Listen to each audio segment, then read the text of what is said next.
Hey there, Sharon Horne-Ellstrom here. Welcome to day 1788 of What You Up To Now. Documenting the journey. Originally started doing this online journal as my vision was deteriorating and I was coming online from the offline brick and mortar corporate world of business and starting to do things in the online world. And actually, I found myself getting really overwhelmed and pulled down different directions and different trails that weren't necessarily the right one for me, but this whole shiny object syndrome that I'd never heard about in the offline world was so true in the online world because the barrier to entry to different things is so low. I mean, for a few $100 or a few $1,000s or for something free, you can be pulled into and sucked into a whole different direction for your business, for your life, for your learning, for anything.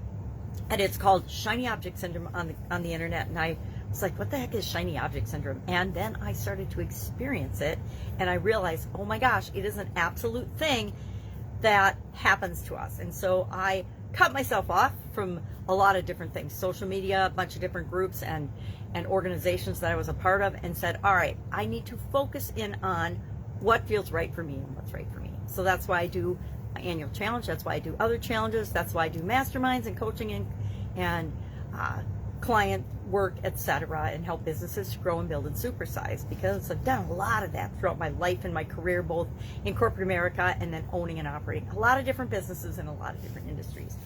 I think my forte is processes and systems and automating things that should be automated and not automating the things that we necessarily love, but finding ways to make the things we love and we're best at things that we do the most and that we actually do automatically, right? The things that we really want to create and become a part of our life.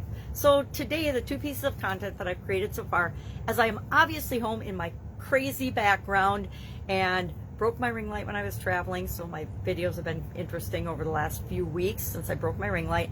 Now I got home, had to set up a new ring light, wanted to change my background, but got home too late and so much going on that I didn't get to it yet. So over the next couple of weeks, probably with the new year, I will have a different background. I can't commit to it being professional as other people would define professional, because I'm not like everybody else. I mean, we all think that we want to conform and be like everybody else, but do we really? I had to drop dead to figure that one out, and that it's important that we be who we are and authentically who we are, and then everything else will fall into place. And if we make our decisions and our choices and everything based on who we really are and what feels right to us, we'll really seldom, if ever, get led astray. It's when we deviate from what we know is right for us by using our head, our heart, and our intuition that we get off track. And we follow shiny object syndrome. When we do what other people tell us to, when we worry about whatever people think, and we compare ourselves to others. All bad things when it comes to being yourself. So today, for our BU 365-day challenge, I'm asking 2 questions a day. And the first question today was, if you could be reincarnated as anything, what would it be? Now, when we're not talking about whether reincarnation is real or not, or whether you believe it or not, just a hypothetical question. If you could come back as something or someone else, who and what would it be? Now, I don't think we can really come back as someone else, so maybe let's take that off the table. But if you want to say, I would be Marilyn Monroe, I would be a politician, I would be anybody of any, for any reason, then you could do that. But it's a hypothetical question, so it doesn't matter. You can answer it any way you want. So that was our first question. And then our second question, which has to do with soap. So of course I like it, but it's a silly question. Says, if soap falls on the floor, is the soap dirty or is the floor clean? Now, I think that's kind of a silly question, but since we deal with the soap framework and we've done it dozens and dozens of times this year, I think it's a fun one. Anything that has to do with soap, I kind of get a kick out of these days. Why? Because it's such an awesome framework, and when we have it in our subconscious, it makes every challenge, every change, every obstacle, every setback, every disappointment so much easier to deal with. And it guarantees, because we put it in our subconscious, that we automatically deal with those situations in a way that's better for us than if we didn't have a system at all, right? We all have a system, but sometimes our process and our system is to avoid a situation, or to just do the fastest, easiest thing, or take the first thing that comes to our mind and take action on that. That's usually not in our best interest. At least that's been my experience.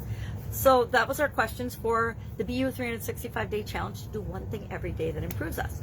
Our idiom today, to kind of correspond with that for our Supersize Your Business for female entrepreneurs, or for any entrepreneurs group, was a matter of life and death. So I said, is number one, I titled it, is supersizing your business a matter of life and death? Is it a must do, gotta do, I'm all in, I'm gonna figure it out no matter what thing for you? And if you're starting your own business, if you bought a business and you're running a business and growing and supersizing and scaling that business, I'm not gonna say it has to be, but for me personally, I have to be all in on it. How do I know?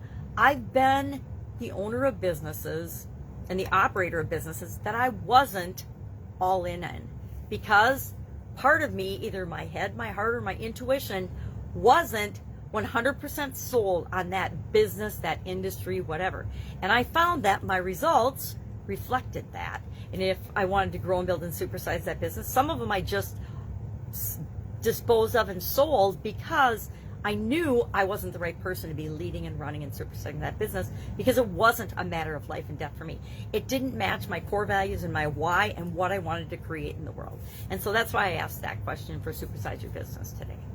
So that's it. If I can help you anyway, I am home and unpacking and unraveling and getting ready and finishing up projects for this year, as well as not plotting and planning, but kind of plotting and planning what's going to happen for me personally next year. I have got heart surgery sometime, but I'm not sure when. So that makes daily content production a bit of a challenge, but it's not an insurmountable challenge. But I guarantee if I'm unconscious and having heart surgery, I'm probably not going to be going live. I'll be live, but I won't be awake. And if you're not awake, it's pretty hard to create videos. So if I can help you anyway, askpajamagrandma@gmail.com is my Voxer handle. It's also an email account, so you could email me there. But I guarantee if you email me, it's going to be slow for me to reply. If you Voxer me, I'll answer usually right away. Or unless I'm in a meeting or a consult or something, it might be an hour or so later. But if you're brave enough to ask me a question, I guarantee I'll answer it. All right. And you don't have to be brave, right? You just have to ask. But for me, asking is sometimes the biggest act of courage that I can personally show. All right, have an awesome day. I'll, of course, be with you tomorrow.